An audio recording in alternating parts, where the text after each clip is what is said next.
अस्सलामुअलैकुम, आप देख रहे हैं प्रोग्राम नया पाकिस्तान। मैं हूं सारा इलियास। प्रोग्राम के मेज़बान शहजाद इकबाल साहब अपनी निजी मसरूफियात की वजह से आज नहीं आ सके। उनकी गैर मौजूदगी में इस प्रोग्राम की मेज़बानी मुझे दी गई है। कुछ रोज़ पहले तक एक दूसरे को सिलेक्टेड के ताने देने वाली नून लीग और पीपल्स पार्टी ने आपसी इख्तलाफात भुलाकर एक बार फिर हुकूमत के खिलाफ मुश्तरका इत्तेहाद बनाने की कोशिशें शुरू कर दी हैं। सेनेट में यूसुफ रज़ा गिलानी के ऑपोजिशन लीडर बनने के बाद पीपल्स पार्टी और नून लीग में जो दरार पैदा हुई थी, आज उसे ख़त्म करने के लिए दोनों जमातों के कायदीन की लाहौर में एक अहम मुलाकात हुई। शहबाज शरीफ की रिहाइशगाह पर होने वाली इस हाई प्रोफाइल बैठक में पीपल्स पार्टी के चेयरमैन बिलावल भुट्टो जरदारी, साबिक सदर आसिफ अली जरदारी, शहबाज शरीफ, मरियम नवाज और हमजा शहबाज समेत दीगर रहनुमा शरीक हुए। इस मुलाकात के बाद नून लीग के सदर शहबाज शरीफ ने मीडिया से गुफ्तगू करते हुए मुस्तकबिल के लाहे अमल का ऐलान किया और कहा कि इस हुकूमत से छुटकारे के लिए तमाम आईनी, कानूनी और सियासी ऑप्शंस को बिला ताखीर इस्तेमाल करना होगा। चेयरमैन पीपल्स पार्टी बिलावल भुट्टो ने कहा कि दोनों जमातें जितना साथ चलेंगी, हुकूमत पर उतना ही दबाव बढ़ेगा। हमने ये इत्तेफाक पाया, इस गवर्नमेंट से मुल्क को छुटकारा हासिल करवाने के लिए तमाम आईनी, कानूनी और सियासी ऑप्शंस को हमें बिला ताखीर इस्तेमाल करना होगा। ऑपोजिशन के जमातें हैं, जितना हमारा वर्किंग रिलेशनशिप में इजाफा होगा, जितना हमारा कोऑर्डिनेशन में इजाफा होगा, उतना ही ज़्यादा बोझ, उतना ही ज़्यादा ख़तरा हुकूमत को होगा। शहबाज शरीफ कह रहे थे कि नून लीग में राय का जो इख्तलाफ है उस पर पार्टी में मुशावरत करेंगे और इस मसले को पीडीएम में लेकर जाएंगे। इस प्रेस कॉन्फ्रेंस के दौरान शहबाज शरीफ, मरियम नवाज, बिलावल भुट्टो से ऑपोजिशन की सियासत को लेकर सख्त सवालात किए गए। सहाफ़ियों ने शहबाज शरीफ से सवाल किया कि क्या पीपल्स पार्टी और नून लीग एक साथ लॉन्ग मार्च करेंगे, क्या तहरीक अदम एतमाद लाने का फैसला हो गया और क्या पीडीएम से पीपल्स पार्टी को आखिर क्यों निकाला गया। डिस्कस हुआ कि क्या जो लॉन्ग मार्च जो पीपल्स पार्टी ने जिसका ऐलान किया है और जो लॉन्ग मार्च पीडीएम ने जिसका ऐलान किया है, इसमें हम आंगी और कोऑर्डिनेशन पैदा कर सकते हैं। इसमें 2-3 राय सामने आई। मुझे पूरा यकीन है कि मस्बत बात सामने आएगी। दूसरी बात आपने जो कही अदम एतमाद की, पीपल्स पार्टी तो इसके बाद इस बारे में हमेशा क्लियर थी। हमारी पार्टी में एक से ज़्यादा राय थी, लेकिन काफ़ी इस वक्त कंसेंसस है। इसका फ़ैसला मियां नवाज शरीफ और हमारी जो सेंट्रल एग्जीक्यूटिव कमेटी इसका फ़ैसला करेगी। ये जो आप सिग्नल की बात कर रहे हैं, हम सिग्नल पर चल रहे हैं 3.5 साल से। खुदा का खौफ करें, ये मुल्क तबाही की तरफ जा रहा है। टूटे हुए दिल मिल जाते हैं, आप फिक्र ना करें इंशाअल्लाह। तो लॉन्ग मार्च एक साथ होगा या नहीं, तहरीक अदम एतमाद आएगी या नहीं, इस अहम मुलाकात के बाद भी इन मामलात पर कोई वाज़ेह फैसला नहीं हुआ, ना ही कोई क्लैरिटी दी गई है, बल्कि सिर्फ यही कहा गया है कि ये सारे मामलात पीडीएम और नवाज शरीफ के सामने रखे जाएंगे। इख्तलाफात के सवाल पर शहबाज शरीफ कह रहे थे कि टूटे हुए दिल मिल जाते हैं, जबकि मरियम नवाज का ये कहना था कि इख्तलाफात आते हैं लेकिन अवाम की मुश्किलात हमें इकट्ठा करती हैं। पॉलिटिकल पार्टीज़ के अंदर डिफरेंस ऑफ ओपिनियन भी आता है, क्लैशेस भी आते हैं, लेकिन जो चीज़ बिलावल को, हमको, हम सबको, सारी पॉलिटिकल पार्टीज़ को जोड़ती है वो है अवाम की मुश्किलात और अवाम की एक्सपेक्टेशंस। और जब वो बात आएगी, हम आपस के इख्तलाफात बुलाकर हम जो अवाम की बेहतरी के लिए होगा, हम उसमें हम इकट्ठे आगे बढ़ेंगे। अब सिलेक्टेड कौन है? आपने ट्वीट किया था बिलावल साहब के लिए, अब बता दें अब सिलेक्टेड कौन है? इंशाअल्लाह ताला जो सिलेक्टेड था वो अब ऑन हिज वे आउट है। हमारा माजी का इख्तलाफात के बावजूद ये बड़ा मकसद के लिए हम इकट्ठे हैं। तो अपोजिशन की दो बड़ी जमातों की इस अहम मुलाकात को हुकूमत करप्शन के टोले की मुलाकात करार दे रही है। वज़ीर मुमलिकत फ़ारूक हबीब का ये कहना है कि ये एक दूसरे को शोकॉज देते हैं और फिर मुलाकातें भी करते हैं। आज जो है वो लूट खसूट करप्शन के टोले की जो है वो मुलाकात थी, जो पहले एक दूसरे को शोकॉज देते हैं, एक दूसरे को जो है वो सिलेक्टेड के ताने देते हैं, आज जो है वो फिर मुलाकातें करते हैं। ना इनकी अदम एतमाद आएगी, ना इनके इस्तीफे आएंगे। ये एक दूसरे के साथ इसी तरीके से उठक बैठक करते रहेंगे। हुकूमत ऑपोजिशन जमातों की इस मुलाकात को गैर अहम समझती है। अब अहम सवाल ये है कि ऑपोजिशन जमातों की ये मुलाकात बदएतमादी की फ़िज़ा में एतमाद साजी का किरदार अदा कर सकेगी और क्या वाकई अब ऑपोजिशन ऐवान के अंदर और बाहर हुकूमत को साथ मिलकर टफ टाइम देने, हुकूमत को और मुश्तरका लाहे अमल बनाने में वो कामयाब हो जाएगी ऑपोजिशन, या इस मुलाकात का असर भी बस कुछ दिन ही बाकी रहेगा। क्योंकि अगर ऑपोजिशन का ट्रैक रिकॉर्ड देखा जाए तो ये कहना गलत नहीं है कि इन 4 सालों में ऑपोजिशन को ऐवान के अंदर और बाहर मुसलसल नाकामियों का सामना करना पड़ा है। चाहे चेयरमैन सेनेट की तब्दीली की कोशिश हो या सेनेट से इलेक्शन, इस्लाहात, FATF और स्टेट बैंक से मुतालिक बिल्स की मंजूरी का मामला हो, मुश्तरका ऑपोजिशन को अक्सरियत में होने के बावजूद नाकामी का सामना रहा है। और इसी तरह ऑपोजिशन कई दावों के बावजूद अब तक ना वज़ीर आज़म के खिलाफ तहरीक आदम एतमाद ला सकी है, ना इस्तीफे देने के दावों पर अमल हुआ है। और इन्हीं नाकामियों की वजह से ऑपोजिशन हुकूमत को टफ टाइम देने के बजाय अक्सर आपस में ही लड़ती नजर आई है। अब आज की अहम मीटिंग और इस सारे मामले पर बात करने के लिए हमें ज्वाइन किया है पीपल्स पार्टी के रहनुमा हसन मुर्तज़ा साहब ने। हसन साहब, बहुत शुक्रिया आपके वक्त का। लगता है पीपल्स पार्टी को ये बात समझ आ गई है कि अकेले रहकर तो हुकूमत का कुछ बिगाड़ नहीं सके, तो क्यों ना एक दफ़ा फिर मुत्तहिद हो जाया जाए। लेकिन मुत्तहिद रहकर भी आपने माजी में क्या बिगाड़ लिया था इस हुकूमत का, इस दफ़ा क्या मुख्तलिफ हो जाएगा? देखिए, बहुत शुक्रिया जी, आपने मुझे मौका दिया बात करने का। एक चीज तो आप देखें कि ये मियां शहबाज शरीफ साहब की दावत पे हम वहाँ गए थे। हमें कोई इतनी जल्दी नहीं थी कि पीपल्स पार्टी को आइडिया होता कि अकेले रह के हम कुछ नहीं कर सकते। पाकिस्तान पीपल्स पार्टी ने अकेले रह के बड़ी तहरीकें चलाई हैं। उसमें डिक्टेटर ज़ियाउल हक था, डिक्टेटर मुशर्रफ था, उसमें अयूब था, याहिया था। तो ये सारी चीजें हमने की हुई हैं जो आज हमें बताई जा रही हैं कि आप अकेले रह के नहीं कर सकते। उसमें हम अकेले ही थे और आज हम उनकी दावत पे वहाँ गए थे। एक अच्छी मूव थी। अगर मियां साहब को ये ख्याल आया और उन्होंने चेयरमैन बिलावल के नैरेटिव पे हमारे साथ बात की और उस पे हमें साथ लेके चलने की बात की, तो इसमें कोई बुराई नहीं है। पॉलिटिकल पार्टीज, फोर्सेस आपस में मिलती रहती हैं, बातचीत भी करती हैं और जो इश्यूज हैं इस वक्त वो हमें इकट्ठे होने पे मजबूर कर रहे हैं। आज हमारी जो कौम है, जो हमारी अवाम है, वो भूख से मर रही है, वो बेरोजगारी की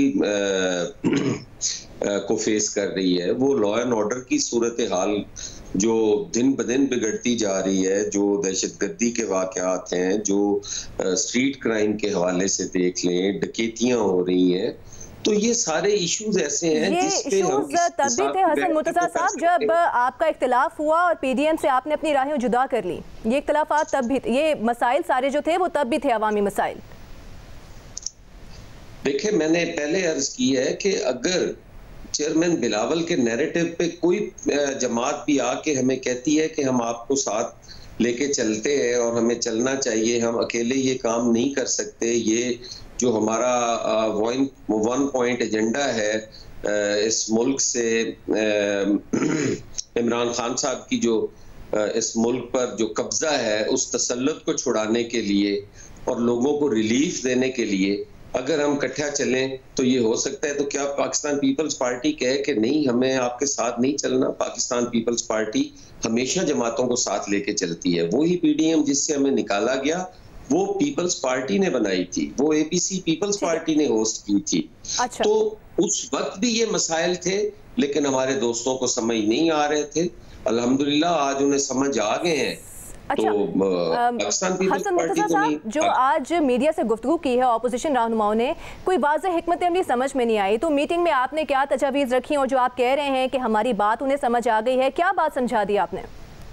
देखें, ये एक फॉर्मल मीटिंग थी हमारी CEC के बाद और इस सारा जो टाइम गुजरा उसके बाद पहली थी और इसमें इस बात पे इत्तेफाक हुआ कि हमें इकट्ठा चलना चाहिए। हमारी जो on the floor of the house working relationship है उसको भी बेहतर होना चाहिए। हमें अपने मैनिफेस्टो हमारे अपने अपने हैं, हमने कल भी सियासत अलग-अलग करनी है, हमारी अपनी सियासत है, उनकी अपनी सियासत है, लेकिन आज जरूरत इस चीज की है कि हम इकट्ठे हों और इस चीज पे इत्तेफाक हुआ कि हमें इकट्ठे होना चाहिए। और थोड़ा बहुत जल्दी उन्होंने इस बात पे भी इत्तेफाक हुआ कि हम इन दिनों में अपनी अपनी पार्टी से बात करके वो अपने इत्तेहादियों से बात करेंगे, हम अपनी CEC में जाएंगे, अपने लोगों से बात करेंगे और उसके बाद हम इस पे बैठ के गौर करेंगे कि किस तरह हम इकट्ठे चल सकते हैं। लॉन्ग मार्च की तारीखें थोड़ी आगे पीछे हो सकती हैं या धरने के ऑप्शन उसको कंसिडर करेगी पीपल्स पार्टी? देखें, पीपल्स पार्टी के मंशूर में धरना नहीं है। हम पुरअमन प्रोटेस्ट के हामी जरूर हैं। हमारे पास ऑप्शंस जो है, हम पहले भी कहते थे, हम आज भी कह रहे हैं कि हम नो कॉन्फिडेंस की तरफ जाएंगे, हम प्रोटेस्ट करेंगे। हमारा तो नो कॉन्फिडेंस पर कोई इत्तेफाक राय पैदा हुआ है? चूंकि जरदारी साहब और नवाज शरीफ साहब की इतलात हैं कि गुफ्तगू भी हुई है इस पर। नहीं, उनकी कोई गुफ्तगू आज नहीं हुई। आइंदा को हो जाए तो उससे कुछ कहा नहीं जा सकता, लेकिन आज कोई ऐसी गुफ्तगू नहीं हुई मियां साहब के दरमियान और जरदारी साहब के दरमियान। आज मियां शहबाज शरीफ साहब थे, चेयरमैन बिलावल भुट्टो थे, मरियम बीबी थी, हमजा शहबाज साहब थे और आसिफ अली जरदारी साहब थे। वहीं पे जो गुफ्तगू हुई, जिसका मैंने आपसे पहले भी जिक्र किया है कि इस चीज के। हसन साहब, ये बताइएगा कि कोई ऐसे इस खबर में कितनी सदाकत है? ये बताइएगा कि 20 अरकान ऐसे हैं जिनके फहरिस्त रखी है नून लीग ने आपके सामने कि ये हुकूमती अरकान हैं जो हमारे साथ शामिल होने को तैयार हैं, अगर तहरीक आदम एतमाद की बात की जाए। ये थोड़ा सा मैं कहता हूँ कबल अज़ वक्त होगा। लोगों के नाम तो हमारे पास भी हैं, लोगों के नाम उनके पास भी हैं, और वो कौमी असेंबली में भी हैं, वो पंजाब असेंबली में भी हैं, वो सेनेट में भी हैं। लेकिन ये थोड़ा सा कबल अज़ वक्त होगा। मैं समझता हूँ कि अभी इस हद तक हमारी डिस्कशंस नहीं हुई कि हमने कोई लाएअमल तय कर लिया है, हमने कोई लोगों की जो लिस्टें हैं वो शेयर कर ली हैं, या हम कोई इस पे इत्तफाक राय हो चुका है कि ये हमने करना है और इन 4 दिनों में करना है।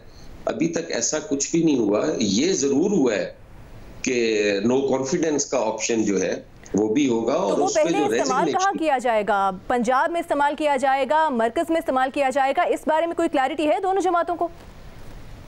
देखिए, हम दोनों जगह पे करेंगे, लेकिन अभी ये फाइनल नहीं हो पाया क्योंकि आज पहली मीटिंग थी और इस मीटिंग में तो जो बड़ा अच्छा माहौल था और उस पे दोनों पार्टीज इस चीज पे आमादा थी कि ये होना चाहिए।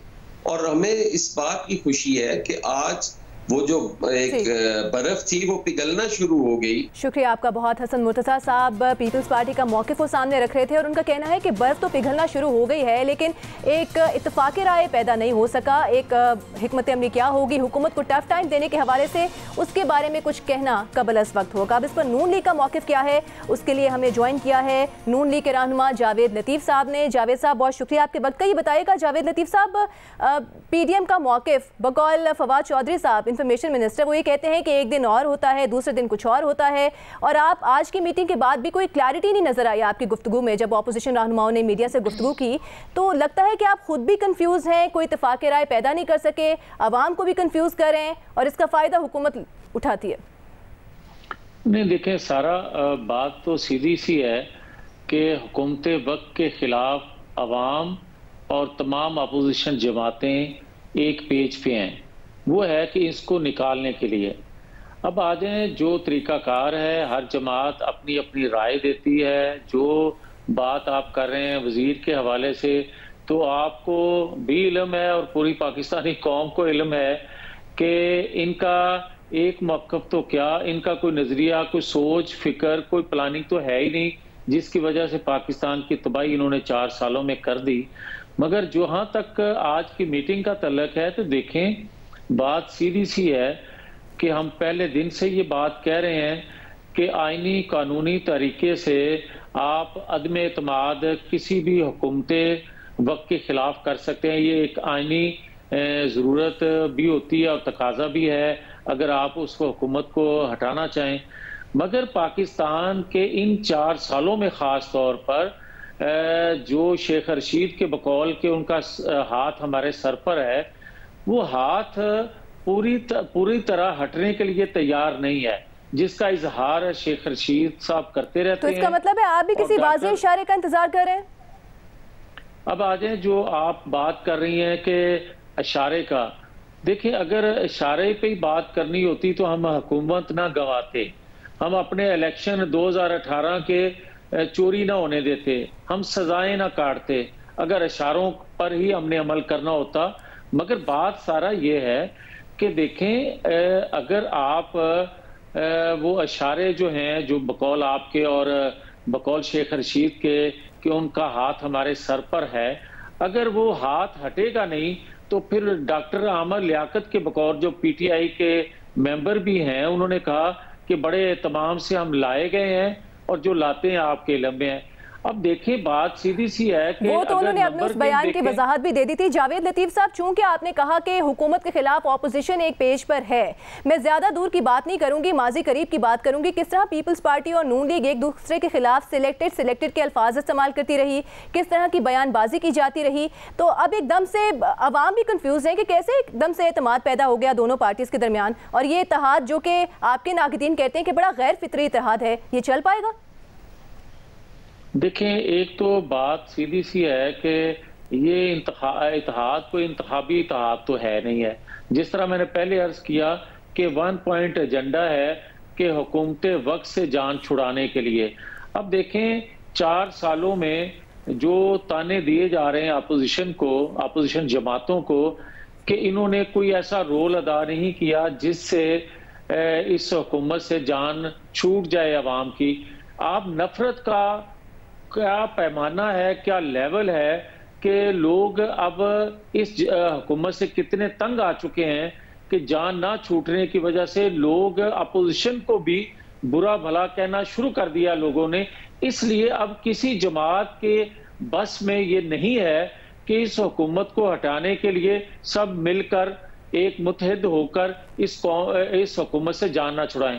अब जो बात आप कर रही हैं कि आप एक दूसरे के खिलाफ बयानबाजी करते हैं, एक दूसरे को बुरा भला कहते हैं, तो मैं फिर से ये कहूंगा कि जो जमात असेंबली के अंदर, जो जमात असेंबली के बाहर रोल जो भी अदा कर रही है, उसे पूरी पाकिस्तानी कौम बरीक बीनी से देख भी रही है, वॉच कर रही है।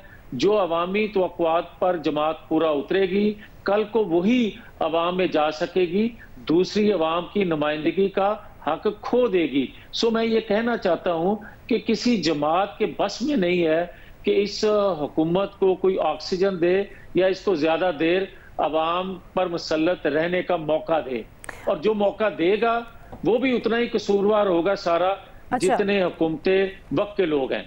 अच्छा जावेद लतीफ साहब, चूंकि अब हम आपके इस इत्तेहाद की बात कर रहे हैं, आपसे इस इत्तेहाद के बारे में बड़े सवालात भी किए हैं। शहबाज गिल साहब का ये कहना है, चूंकि आपने इत्तलात ऐसी हैं कि कुछ 20 अरकान के नाम रखे हैं अदम एतमाद के हवाले से पीपल्स पार्टी के सामने, जो कि हुकूमत की हैं 20 अरकान, और वो आपके साथ शामिल हो सकते हैं अगर अदम एतमाद मूव की जाती है। गिल साहब, शहबाज गिल साहब ये कहते हैं कि हमारे ज़ेरे असर हैं यूसुफ रज़ा गिलानी और अपोजिशन के बहुत से अरकान, हमारी ख्वाहिश पर वो वोट भी देते हैं और फिर हुकूमत को उसका शुक्रिया भी अदा करना पड़ता है। हुकूमत ने शुक्रिया अदा किया, तो ऐसे माहौल में क्या वही सवाल दोबारा आ जाता है, इत्तेहाद आगे चलेगा? देखें सारा, फिर मैं ये आपको कहूँगा, एक तो ये जिस बंदे का आप नाम ले रहे हैं, ना इसकी कोई क्रेडिबिलिटी है, ना कोई माकूल आदमी है। कोई माकूल आदमी, अवाम का मुंतखब आदमी बात करे, बेशक वो पीटीआई से हो, तो उसका तो जवाब मैं दूंगा, मगर जो आपका सवाल है इसका मैं जवाब जरूर दूंगा। देखें, यूसुफ रजा गिलानी हो या मुशाहिद हुसैन सैयद हो, कोई भी अगर उस दिन अपनी जिम्मेदारी अदा नहीं करता तो वो जवाबदेह है जमातों को भी, अवाम को भी। उस नजरिए सोच फिक्र के मुताबिक जो जमातों का है, तो मैं नहीं समझता कि किसी ने अगर एब्सेंट हो के कोई जिम्मेदारी उस तरह अदा नहीं की जिस तरह उसको करनी चाहिए थी। अब सवाल ये है कि अदम एतमाद कैसे होगा, तो मैं आपको पहले भी अर्ज कर चुका हूँ, दोबारा से अर्ज करता हूँ कि अगर डॉक्टर आमर लियाकत और दीगर लोग उसी तरह हांके जाएंगे और उसी तरह फोन कॉल्स आएंगी, तो फिर जो 25-30 लोगों का हम जिक्र कर रहे हैं कि पीटीआई के लोग हमसे राब्ते में हैं, तो यकीनन वो कमजोर लोग हैं जो राब्ते में हैं। मगर लेकिन मुशाहिद हुसैन साहब जो है ना, वो इसी प्रोग्राम में कह चुके हैं जावेद लतीफ साहब कि मेरे आने पर जो सवाल उठा रहे हैं ना, वो लोग वही हैं जो नवाज शरीफ की वापसी पर भी सवाल उठाते हैं बड़ा, तो फिर मेरे आने पर सवाल ना उठाया जाए। देखें, मैं तो अगर बात करूंगा तो मैंने यूसुफ रजा गिलानी का भी नाम लिया बड़े एहतराम से, मुझे उनका बड़ा एहतराम है, मगर जिस मनसब पे वो हैं उनकी ज्यादा जिम्मेदारी थी जो शायद उस तरह अदा नहीं की जा सकी। शिकस्त तो एक वोट से हुई थी ना जावेद लतीफ साहब, तो फिर जिम्मेदारी तो सबकी थी। सबकी थी। जो उस दिन एब्सेंट थे वो मुस्लिम लीग से हो, पीपल्स पार्टी से हो, दीगर अपोजिशन जमातों से उनका तल्लुक हो, सबकी जिम्मेदारी थी। जो अदा हमने उस तरह नहीं की। अब सवाल ये उठता है कि कौन किसी के दबाव में नहीं गया, कौन बीमार होने की वजह से नहीं आ सका, कौन किस मजबूरी की बिना पे नहीं आया। ये सवाल अपनी जगह हैं, जो जमातों को वजाहत दी जा सकती है, मगर कौम को, आवाम को जो जान छुड़ाना चाहती है इस, तो आपको लगता है मुशाहिद हुसैन साहब किसी दबाव की वजह से नहीं आए? जा सकता है। नहीं, मैं ये नहीं कहता। मैं तो सबके लिए एक ही बात करता हूँ कि वो मुस्लिम लीग से हो, पीपल्स पार्टी से हो, दीगर सियासी जमातें जो अपोजिशन की हैं, अच्छा, ये बताइएगा क्विकली जरा, तहरीक अदम एतमाद के हवाले से नवाज शरीफ साहब ने कोई ग्रीन सिग्नल दिया?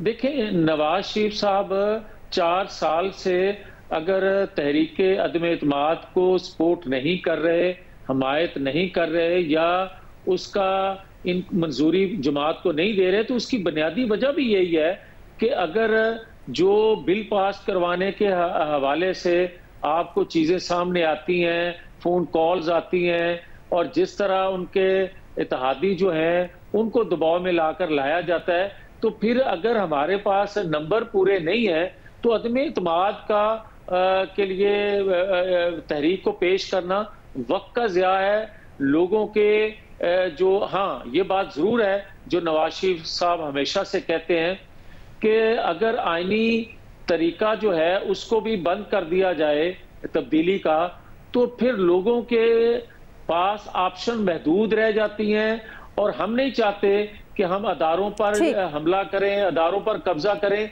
और इससे अगर पॉलिसी साज नहीं हटेंगे किसी से के ऊपर से गैर आईनी जो भी ऑप्शन इस्तेमाल किए जाएंगे वो आईनी और कानूनी होंगे। बहुत शुक्रिया आपका। इस मामले पर हमने पीपल्स पार्टी और नून लीग का मौक़िफ़ आपके सामने रखा है। एक ब्रेक लेते हैं।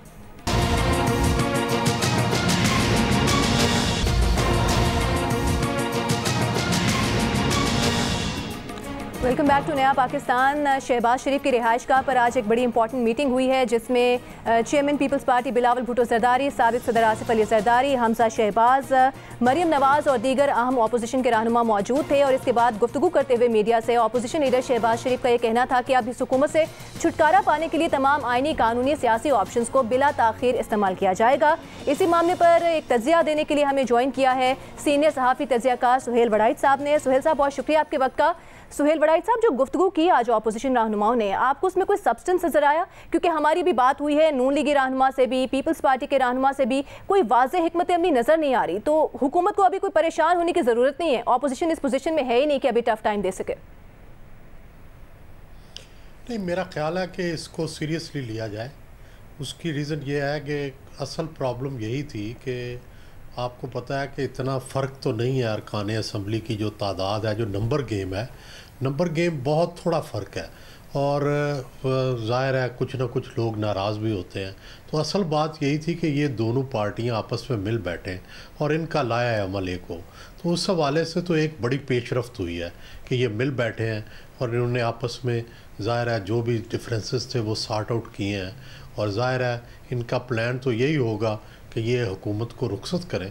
अब सवाल ये है कि इसमें चांसेस ये हैं कि अगर तो इनको कहीं और से भी नॉड आ गई, कोई इशारा आ गया, तो ये कामयाब भी हो सकते हैं, नहीं तो दूसरी ऑप्शन ये है कि ये कामयाब ना हो, यानी नो कॉन्फिडेंस जो है वो कामयाब ना हो। तो उसके लिए भी अगले दिन मेरी बिलावल भुट्टो साहब से बात हो रही थी, तो वो ये कह रहे थे कि देखें जो मोहतरमा बेनज़ीर भुट्टो के ख़िलाफ़ नो कॉन्फिडेंस मूव थी वो भी नाकाम हो गई थी, लेकिन उससे अगला इलेक्शन जो है वो पीपल्स पार्टी हार गई थी। तो ये भी इस हुकूमत, इनका मकसद ये है कि अगर ये नो कॉन्फिडेंस फेल भी हो जाती है तो इसका नतीजा ये, इसका फॉल आउट ये होगा कि तहरीक इंसाफ जो है अगला इलेक्शन ना जीत सके। तो ये इसकी स्ट्रेटजी जो है मल्टी प्रोंग्ड है। तो सुहेल वड़ाइच साहब, अगर तहरीक अदम एतमाद नाकाम हो जाती है, उसके बारे में आप ये कह रहे हैं कि तहरीक इंसाफ अगले इलेक्शन में नाकाम हो जाएगी, लेकिन फिर मौजूदा हालात में ये ऑपोजिशन के लिए बहुत बड़ा धचका साबित नहीं होगा और इससे हुकूमत का कॉन्फिडेंस मजीद बढ़ जाएगा? जी होगा, लेकिन सवाल यह है कि वो इतनी तहरीक के दौरान जो मूवमेंट होती है ना, उससे हुकूमत काफ़ी बदनाम होती है और काफ़ी उसके ऊपर दबाव पड़ता है। तो आम तौर पर अगर हुकूमत कामयाब भी हो जाए, जिसका इम्कान है, क्योंकि अभी तक कोई एस्टेब्लिशमेंट की तरफ से कोई ऐसा इशारा नहीं आया कि वो हुकूमत के ख़िलाफ़ हो, तो अगर ये नाकाम भी हो जाए तो उसके सियासी असरात तो पड़ते हैं, और सियासी असरात हुकूमत के मुखालिफ पड़ते हैं। लेकिन सुहेल वड़ाइच साहब, अगर पीपल्स पार्टी और नून लीग का हम माजी देखें, ज़्यादा दूर भी ना जाएं, जिस तरह अभी पीडीएम से जब राहें जुदा हुई पीपल्स पार्टी की और जिस तरह की सख्त बयानबाजी की गई दोनों तरफ से, आपको लगता है कि ये इत्तेहाद अब आगे मजीद चल पाएगा, इस पोजीशन में होगा कि हुकूमत को टफ टाइम दे? देखें, इनकी तारीख तो ऐसे ही है ना, लेकिन तारीख में ये है कि ये मिल के इन्होंने हुकूमत भी की है, मिसाक जमहूरियत भी की है, और 18वीं तरमीम जो है वो भी की है। तो पॉजिटिव साइड भी देखें, नेगेटिव साइड ये है कि आपस में लड़े भी हैं, एक दूसरे की हुकूमतों को ख़त्म भी किया है, एक दूसरे के ख़िलाफ़ साजिशें भी की हैं, लड़ाइयाँ भी की हैं, तो दोनों गलतफहमियाँ भी मौजूद हैं, और इनकी पॉजिटिव कंट्रीब्यूशंस भी मिल के जो है वो काफ़ी चीज़ें हैं। तो हो सकता है ये मिल के ये नो कॉन्फिडेंस कर लें और कल को फिर लड़ पड़ें जब अगली हुकूमत हो। अच्छा, ये बताइएगा सुहेल वड़ाइच साहब कि आज की इतनी इम्पॉर्टेंट मीटिंग थी, इतने अहम उमूर ज़ेर गौर आए और सरबरा पीडीएम मौलाना फजलुर रहमान की गैर मौजूदगी क्या माने रखती है? मेरा ख्याल है कि जो पीपल्स पार्टी है उसको काफ़ी शिकायत है मौलाना फजलुर रहमान से। इतनी शिकायत उनको शहबाज शरीफ से नहीं है जितनी मौलाना फजलुर रहमान से है। ख़ासकर उनका ख्याल है कि पीडीएम में उनके साथ उनका रवैया सौतेला रहा, नून को वो बहुत प्रेफर करते रहे और वो पीपल्स पार्टी को उन्होंने सौतेला रवैया रखा। तो शायद इसलिए दूसरा ये है कि ये अब डायरेक्ट इनकी बात हुई है तो दरमियान से मौलाना फजलुर रहमान निकल गए हैं, बाद में उनको इंक्लूड कर लेंगे। अच्छा, वैसे कोई वाज़ेह मौक़िफ़ तो नहीं आया दोनों पार्टीज़ की जानिब से, लेकिन आप क्या देख रहे हैं कि आज की मुलाकात के बाद हो सकता है आने वाले दिनों में मज़ीद मुशावरत की जाए? लॉन्ग मार्च में ये दोनों पार्टीज़ आपको साथ नज़र आ सकती हैं और फिर धरने में दोनों पार्टी साथ शामिल हो सकती हैं, ऐसा कुछ हो सकता है?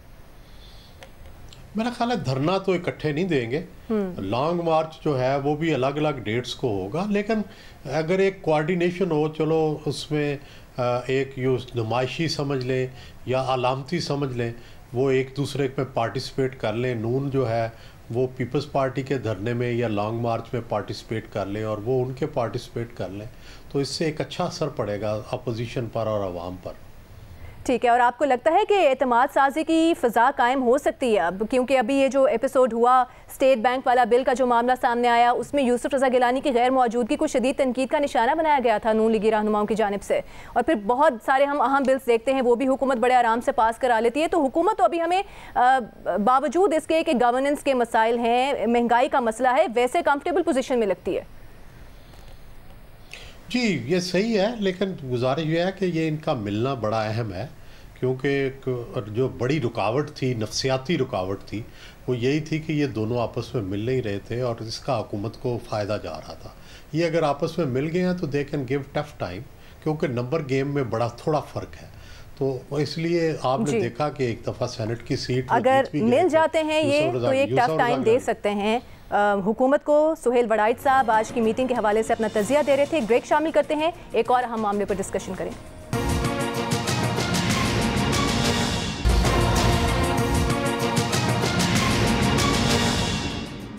Welcome back. सिंध हुकूमत ने जमात इस्लामी के बाद पाक सरजमीन पार्टी को भी मना लिया है, जिसके बाद पीएसपी ने भी 6 रोज से कराची में अपना जारी धरना खत्म करने का ऐलान कर दिया है।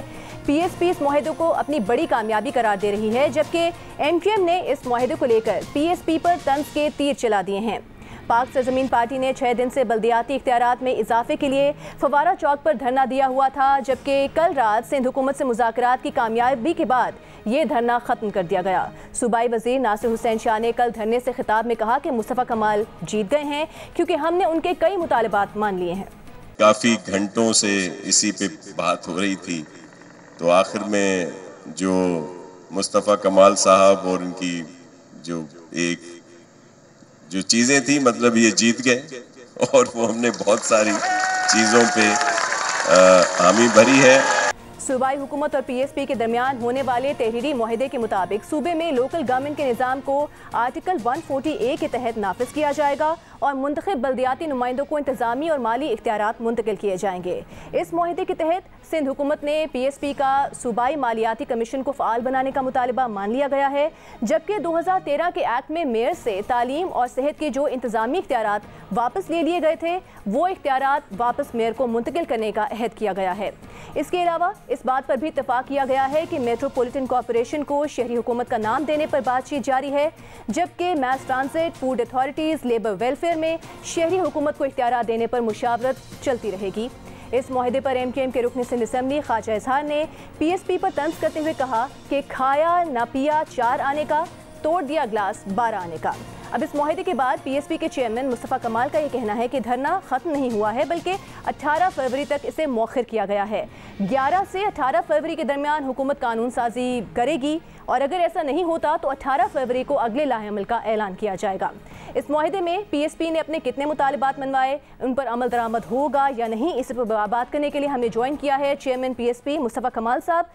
मुस्तफ़ा साहब, बहुत शुक्रिया आपके वक्त का। सबसे पहले तो आपको बहुत मुबारक हो। नासिर शाह साहब ने कहा है कि आप जीत गए हैं, आपके मुतालबात मान लिए गए हैं। कौन कौन से मुतालबात मनवाने में आप कामयाब हुए और जमात इस्लामी के साथ जो सिंध हुकूमत का मुआहदा हुआ है उससे किस तरह से मुख्तलिफ या क्या नयापन है आपके मुआहदे में? देखिए, सबसे पहली बात तो जो प्रोविंशियल फाइनेंस कमीशन की बात है, पाकिस्तान का मसला ये है कि 18वीं तरमीम के बाद जो सूबाई खुद मुख्तारी दी गई है सूबों को, उसमें इख्तियारात और वसाइल सूबों में आकर पार्क हो गए। सूबों से डिस्ट्रिक्ट को वो इख्तियारात और वसाइल ट्रिकल डाउन उसका नहीं हुआ, जिसकी वजह से तमाम ये महरूमियाँ हैं। तो वफाक के पास से भी पैसा और इख्तियार आ गया, वो ड्राई हो गया। वफाक इस वक्त जो है वो फाइनेंशियली जो है वो वायबल नहीं है रन करने के लिए। इसी तरह से डिस्ट्रिक्ट्स वगैरह और टाउन वगैरह भी वायबल नहीं है रन करने के लिए। अगर कोई चीज़ वायबिलिटी कहीं पर है तो वो जो है प्रोविंशियल गवर्नमेंट, क्योंकि उनके पास पैसा आ रहा है। 56% डिविजिबल पूल में सूबों को पैसे मिल जाते हैं, आपको पता है 56%। 44% जो है वफाक रखता है, जिसमें उसको आर्मी को पैसे देने हैं और जिसमें उसको लोन वापस करना है, कर्जे देने हैं और अपने वफाक के इदारे चलाने। अब 56% का 27% जो हुकूमत सिंध को मिलता है, सिंध हुकूमत को, वो 27% जो तकरीबन 1000 अरब रुपए बनते हैं। 1000 अरब रुपए सालाना आपको वफाक से मिल रहे हैं। 200 अरब तकरीबन ये खुद जमा करते हैं यहाँ पे, जिसमें 99% कराची जमा करके देता है। तो 1200 अरब रुपए एक इंसान के पास मौजूद होते हैं, वो है वजीर आला सिंध साहब। वजीर आला साहब इस 1200 अरब रुपए को NFC अवार्ड में पैसे लेकर प्रोविंशियल फाइनेंस कमीशन यानी कि PFC अवार्ड नीचे नहीं दे रहे और वो अपनी उस तमाम पैसों के अब खुद मालिक बने बैठे। ये इशू हमने जो पहली बात की कि अगर आप इदारे दे भी देते हैं और अगर आप उसके पैसे नहीं देंगे तो भाई इदारा तो नहीं चलेगा। तो जिस तरह से आप डिविजिबल पूल में आप वहां से पैसे ले रहे हैं वफाक से, सिंध हुकूमत को भी अपना डिस्ट्रिक्ट कोर्ट का डिविजिबल पूल बनाना है, डिस्ट्रिक्ट के लिए को पैसे देने के लिए प्रोविंशियल फाइनेंस कमीशन बनाना है। ये हमारी तमाम बातों की एक तो क्रक्स थी। फिर हमने ये जो तमाम इदारे हैं जो कि 2021 में गए, ये तो वापस होने हैं। मास ट्रांजिट की बात हुई है, KDA, LDA, MDA में जो है वो इंशाल्लाह ताला मेयर को इंपॉर्टेंट रोल होगा, इलेक्टेड मेयर को। फिर जो है वो SBCA में जो कराची वाला कंपोनेंट है वहां पर मेयर को जो है वो उसमें एक बहुत तफसीली डॉक्यूमेंट है 5 पेज का, और उसमें जिसमें वफाकी इदारों की भी कुछ रिस्पॉन्सिबिलिटीज हैं, कुछ सिंध हुकूमत ने हमारी मदद करनी है, वफाकी इदारों की जो नुमाइंदगी है होनी चाहिए सिटी हुकूमत की, उसमें बहुत सारी चीजें इंक्लूड होनी है। तो एक मुफस्सिल डॉक्यूमेंट है जिसके ऊपर बहुत डिटेल डिस्कशन होने के बाद ये इस पे आई है बात। 2 बातें उन्होंने अभी अंडर डिस्कशन है, एक तो मेयर का डायरेक्ट इलेक्शन और दूसरे जो है वो डिस्ट्रिक्ट गवर्नमेंट की, लोकल गवर्नमेंट की जो गवर्नमेंट वाला लफ्ज है, अभी वो कॉरपोरेशन की बात करते हैं, हम जो है वो मेट्रोपॉलिटन गवर्नमेंट की बात कर रहे हैं। इसके ऊपर अभी इस वक्त जो है वो डेफिनेटली बात रहेगी। फिर ये सारी बातें उस वक्त इंप्लीमेंटेबल होगी जब कानून बन जाए असेंबली में। तो हमने कहा कि भाई हमें एग्रीमेंट नहीं करना, हमें तो असेंबली से जहां से ये कानून बनना है जिसके बाद ये तब्दीली आ जाए वो दिन चाहिए। तो उसकी उन्होंने हमें डेट दी है और रिक्वेस्ट की कि भाई 11 तारीख को असेंबली का इजलास बुलाए, 11 से 18 के दरमियान हम ये कर देंगे। और उन्होंने रिक्वेस्ट की कि भाई हम इसको जो है वो तो ये कह रहे थे कि इसको खत्म कर दें, हमें मेरे पास एतबार करने के अलावा इस वक्त कोई और ऑप्शन नहीं है। मैंने उन पर ट्रस्ट किया है, हम देखेंगे बिल्कुल। तो हमने अपना धरना मौखर करके हम 11 से 18 तक की डेट देखेंगे इंशाअल्लाह ताला। मुझे उम्मीद है कि देखिए अब वफाक पाकिस्तान में चूंकि आपके मुज़ाकरात हुए हैं, उसके बाद आप एक मुआहदे पर पहुंचे, कितने पूरी उम्मीद है आपके 18 फरवरी तक कानून साजी कर लेगी हुकूमत? कितनी उम्मीद दिलाई है, कितना यकीन दिलाया आपको? देखिए मुझे उम्मीद है, मैं शक का 1% भी आंसर नहीं रखना चाहता, मैं बदगुमान नहीं होना चाहता। और अगर नहीं हुआ तो फिर हमने पहले कह दिया कि भाई ग्राउंड भी यही है, हम भी यही हैं, हुकूमत भी यही है और हम भी यही हैं, ये सड़कें भी यही हैं सारी, तो हम आगे का लाएं। लेकिन मैं आपको कहना क्यों मुझे उम्मीद है, क्योंकि मैं अब इस नतीजे पर बिल्कुल पहुँच गया हूँ कि पाकिस्तान की अब वो सकत नहीं है कि जो 18वीं तरमीम में सूबाई खुद मुख्तारी सूबों को दी गई है 10 साल पहले, इन सूबों ने वो खुद मुख्तारी अपने सूबों के ऑर्गन्स को ट्रांसफर नहीं किए, यानी कि डिस्ट्रिक्ट को, टाउन को, शहरों को, तहसीलों को, यूनियन काउंसिल को। मेरा यह मानना है कि अगर सूबों ने अब इसमें ताखीर की और ये 18वीं तरमीम की सूबाई खुद मुख्तारी के फल को के समरात को नीचे ट्रांसफर नहीं किया, तो अब इनसे ये 18वीं तरमीम के मजे भी छूट जाएंगे, ये छिन जाएगी। ये 18वीं तरमीम में सूबाई खुद मुख्तारी भी फिर अब छिन जाएगी। तो मैं ये चाहता हूं कि भाई ये सूबाई हुकूमतें नए स्टेक होल्डर्स क्रिएट करें, ताकि कल को जब कोई सूबाई खुद मुख्तारी पे आंच आए तो फिर तमाम लोग खड़े हो। अगर आज की कंडीशन में मुझे कोई पूछे कि भाई सूबाई खुद मुख्तारी छिनने जा रही है, मैं बोलूंगा कल को छिनने को आज छिन जाए, मुझे सूबाई खुद मुख्तारी का क्या फायदा हुआ है। तो तमाम ऑर्गन्स को आपको ये ट्रांसफर करने पड़ेंगे, इख्तियारात और वसाइल, वरना आपकी सूबाई खुद मुख्तारी सूबों को नहीं रहेगी। ठीक है, आप ये इख्तियारात और खुद मुख्तारी ट्रांसफर करने की चूंकि बात कर रहे हैं, आपने कहा कि कुल मिलाकर 1200 अरब रुपए एक शख्स के पास मौजूद हैं और वो है वज़ीर आला सिंध। तो इस मुआहिदे के तहत आपने इंतजामी खुद मुख्तारी की अगर बात की जाए तो उस पर तो आपने कामयाबी हासिल की है। 2013 में तालीम और सेहत के इदारों के हवाले से जो इख्तियारात थे वो वापस मिल जाएंगे। बात आती है मेन माली खुद मुख्तारी के हवाले से, क्योंकि आप अपने प्लान्स को एग्जीक्यूट नहीं कर पाते अगर आपके पास फाइनेंसिस के ऊपर खुद मुख्तारी कंट्रोल ना हो। उसके बारे में आपने क्या अचीव किया है? जी बिल्कुल, हमने जो है वो इसको इस पूरी तमाम, आप अगर हमारे डॉक्यूमेंट्स पढ़ेंगे उसमें डिटेल के साथ, जो हमारे 5 पेज का डॉक्यूमेंट है, हमने उसकी बाकायदा पूरी डिटेलिंग रखी है और इसके ऊपर रेशो के ऊपर एग्री हुआ हुआ है सारा कि बिल्कुल ये प्रोविंशियल ये डिविजिबल पूल बनेगा इंशाल्लाह ताला और ये PFC अवार्ड का इजरा होगा, ये बिल्कुल एग्री हुआ है इस वाली बात पे, उसकी पूरी फॉर्मेशन दी गई है। हाँ, परसेंटेज हम कुछ और कह रहे हैं, वो कुछ और कह रहे हैं, उस परसेंटेज के ऊपर जो है वो डिफरेंसेस ऑफ ओपिनियन है और वो इतना बड़ा इशू नहीं है, वो इंशाल्लाह ताला इन्हीं डेट्स में जो है वो चीज़ें शुरू हो जाएंगी। लेकिन हर हाल में मालियाती डिवोल्यूशन ऑफ प्लान जो है वो हर हाल में होना है, इसके बगैर सारी चीज़। और हमारे डॉक्यूमेंट का पहले दिन से ये PFC प्रोविंशियल फाइनेंस कमीशन ये Karachi water board solid waste management को, उसके हवाले से फंड्स को कौन कंट्रोल करेगा, वो किसके इख्तियार में होगा? जी मेयर के अंडर में होगा, मेयर चेयरमैन होंगे, मेयर। और हमारे डॉक्यूमेंट्स के हिसाब से हमारी जो एग्रीमेंट है उसमें सॉलिड वेस्ट मैनेजमेंट बोर्ड की कोई ज़रूरत नहीं है। और जो पहले का निज़ाम था डिस्ट्रिक्ट टाउन और यूनियन काउंसिल तक पे ये सॉलिड वेस्ट मैनेजमेंट जो है डिवॉल्व करना चाहिए। ये तो ग्रास रूट लेवल का काम है। ठीक है मुस्तफ़ा कमाल साहब, आप इस मुआहिदे को अपनी कामयाबी करार दे रहे हैं, लेकिन आपके ही साबिका साथी हैं रज़ा हारून साहब, वो ये कहते हैं खाया पिया कुछ नहीं, गिलास तोड़ा 12 आने का। और MKM के ख्वाजा इज़हार साहब कहते हैं खाया न पिया 4 आने का, तोड़ दिया गिलास 12 आने का। वो किस ग्राउंड पर आपको तनकीद का निशाना बना रहे हैं फिर? मैं इसके ऊपर मेरा कोई कमेंट नहीं है। अगर जो है वो कुछ लोग इस पर बात ना करें तो हमें यकीन ना आए कि हम सही रास्ते पे हैं, तो कुछ लोगों की बातों पे यकीन आ जाता है कि हम सही रास्ते पे हैं। तो मुझे इस वाली बात का कोई जवाब नहीं देना। अल्लाह का शुक्र है कि मेरी पार्टी ने, जो मेरे लोगों ने जो अपनी जुर्रतमंदी का मुजाहरा किया, ख़वातीन, मर्द, बच्चे, जवान 6 रातों तक, सर्दी की रातों तक बैठे रहे और जिस जवां मर्दी से, और दुनिया ने देखा कि कितनी बड़ी तादाद में बैठे रहे और हमारे पास सारे ऑप्शंस पहले जो है वो पहले भी थे और अब भी खुले हैं। तो मुझे लोगों की बातों का कोई जवाब नहीं है। मुस्तफ़ा कमाल साहब, अगर 18 फरवरी तक कानून साजी नहीं करती सिंध हुकूमत तो आपका मुमकिन आइंदा का लाहेअमल क्या होगा? सड़कों पर आएंगे और जो है वो इससे ज़्यादा भरपूर अंदाज में आएंगे। हर हाल में बात। बहुत शुक्रिया आपका। चेयरमैन PSP मुस्तफ़ा कमाल साहब हमारे साथ मौजूद थे और उनका कहना है कि 11 से 18 फरवरी तक जो सिंध हुकूमत ने टाइम मांगा है कानून साजी का, अगर 18 फरवरी तक कानून साजी नहीं हो जाती तो एक बार फिर से वो आएंगे मज़ीद क़ुव्वत के साथ सड़कों पर अपने मुतालिबात के हक़ में। प्रोग्राम से मुझे दीजिए इजाज़त। अल्लाह हाफ़िज़।